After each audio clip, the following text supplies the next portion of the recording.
can't you lead a good life without believing in Christianity? This is the question on which I've been asked to write, and straight away, before I begin trying to answer it, I have a comment to make. The question sounds as if it were asked by a person who said to himself, I don't care whether Christianity is in fact true or not. I'm not interested in finding out whether the real universe is more like what the Christians say than what the materialists say. All I'm interested in is leading a good life. I'm going to choose beliefs not because I think them true, but because I find them helpful. Now, frankly, I find it hard to sympathize with this state of mind. One of the things that distinguishes man from the other animals is that he wants to know things, wants to find out what reality is like, simply for the sake of knowing. When that desire is completely quenched in anyone, I think he has become something less than human. As a matter of fact, I don't believe any of you have really lost that desire. More probably, foolish preachers, by always telling you how much Christianity will help you and how good it is for society, have actually led you to forget that Christianity is not a patent medicine. Christianity claims to give an account of facts, to tell you what the real universe is like. Its account of the universe may be true, or it may not, and once the question is really before you, then your natural inquisitiveness must make you want to know the answer. If Christianity is untrue, then no honest man will want to believe it, however helpful it might be. If it is true, every honest man will want to believe it, even if it gives him no help at all. As soon as we have realized this, we realize something else. If Christianity should happen to be true, then it is quite impossible that those who know this truth and those who don't should be equally well equipped for leading a good life. Knowledge of the facts must make a difference to one's actions. Suppose you found a man on the point of starvation and wanted to do the right thing. If you had no knowledge of medical science, you would probably give him a large, solid meal, and as a result your man would die. That is what comes of working in the dark. In the same way, a Christian and a non-Christian may both wish to do good to their fellow men. The one believes that men are going to live forever, that they were created by God, and so built that they can find their true and lasting happiness only by being united to God, that they have gone badly off the rails, and that obedient faith in Christ is the only way back. The other believes that men are an accidental result of the blind workings of matter, that they started as mere animals and have more or less steadily improved, that they are going to live for about 70 years, that their happiness is fully attainable by good social services and political organizations, and that everything else, e.g. vivisection, birth control, the judicial system, education, is to be judged to be good or bad simply insofar as it helps or hinders that kind of happiness. Now, there are quite a lot of things which these two men could agree in doing for their fellow citizens. Both would approve of efficient sewers and hospitals and a healthy diet. But sooner or later, the difference of their beliefs would produce differences in their practical proposals. Both, for example, might be very keen about education, but the kinds of education they wanted people to have would obviously be very different. Again, where the materialist would simply ask about a proposed action, will it increase the happiness of the majority? The Christian might have to say, even if it does increase the happiness of the majority, we can't do it. It is unjust. And all the time, one great difference would run through their whole policy. To the materialist, things like nations, classes, civilizations must be more important than individuals, because the individuals live only 70-odd years each, and the group may last for centuries. But to the Christian, individuals are more important, for they live eternally, and races, civilizations, and the like are, in comparison, the creatures of a day.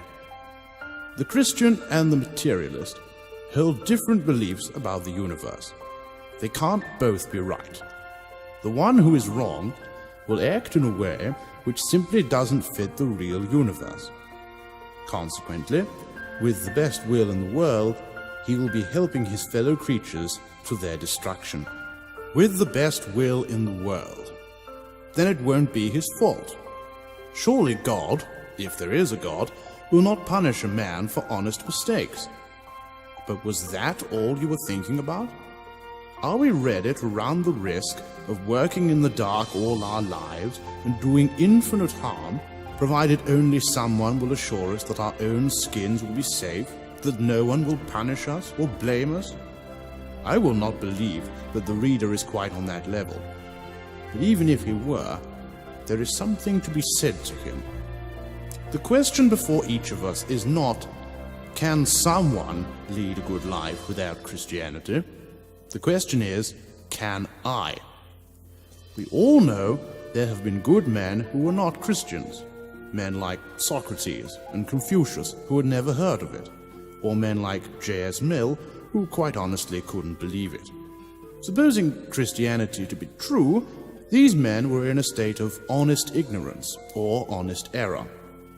If their intentions were as good as I suppose them to have been, for of course I can't read their secret hearts, I hope and believe that the skill and mercy of God will remedy the evils which their ignorance, left to itself, would naturally produce both for them and for those whom they influenced. But the man who asks me, can't I lead a good life without believing in Christianity, is clearly not in the same position. If he hadn't heard of Christianity, he would not be asking this question.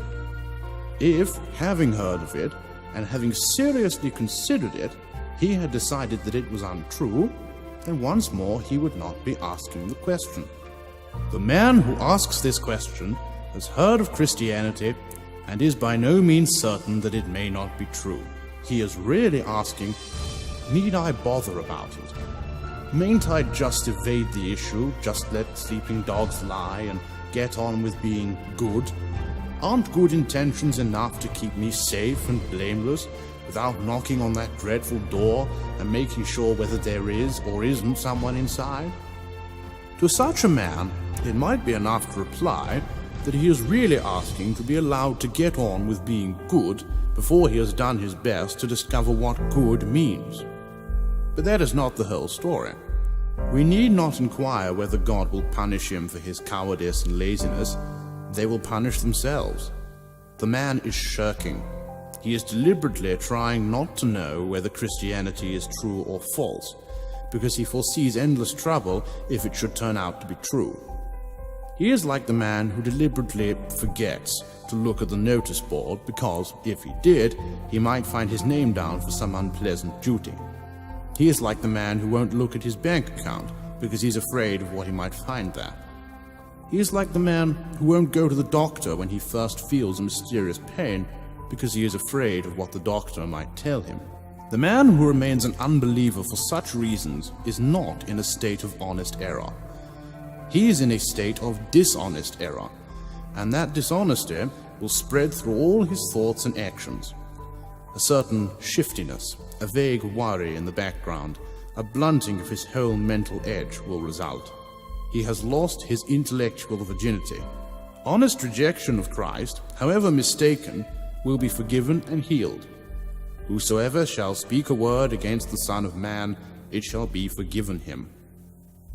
But to evade the Son of Man, to look the other way, to pretend you haven't noticed, to become suddenly absorbed in something on the other side of the street, to leave the receiver off the telephone because it might be he who was ringing up, to leave unopened certain letters in a strange handwriting because they might be from him, this is a different matter.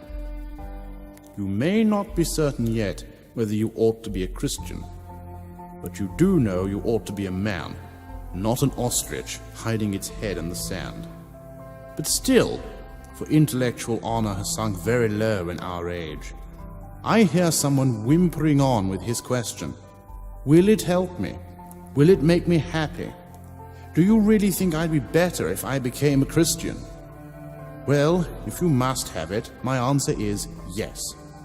But I don't like giving an answer at all at this stage.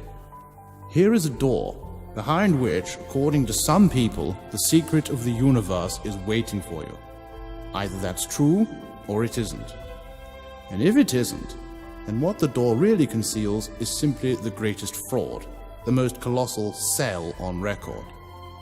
Isn't it obviously the job of every man, that is a man and not a rabbit, to try and to find out which, and then to devote his full energies either to serving this tremendous secret or to exposing and destroying this gigantic humbug? Faced with such an issue, can you really remain wholly absorbed in your own blessed moral development? All right, Christianity will do you good.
For it is from there